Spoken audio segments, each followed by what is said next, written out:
প্রধানমন্ত্রীর পদে দলীয় প্রধান থাকতে পারবেন না এমন প্রস্তাবে অধিকাংশ রাজনৈতিক দল একমত হয়েছে বলে জানিয়েছেন জাতীয় ঐক্যমত্য কমিশনের সহসভাপতি অধ্যাপক আলী রিয়াজ। রাজধানীর ফরেন সার্ভিস একাডেমিতে আজ দ্বিতীয় ধাপের সংলাপের ১৭তম দিনে এই আলোচনা হয়।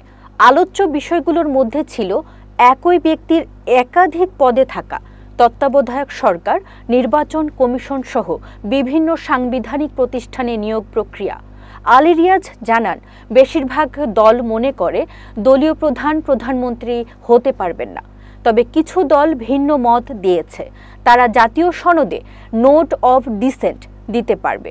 BNP, LDP, labour party, NDM সহ কয়েকটি দল একই ব্যক্তির হাতে দলীয় প্রধান, প্রধানমন্ত্রী ও সংসদ নেতা থাকার পক্ষে মত দিলেও জামায়াত, এনসিপি সহ বেশিরভাগ দল এর বিপক্ষে অবস্থান নেয়।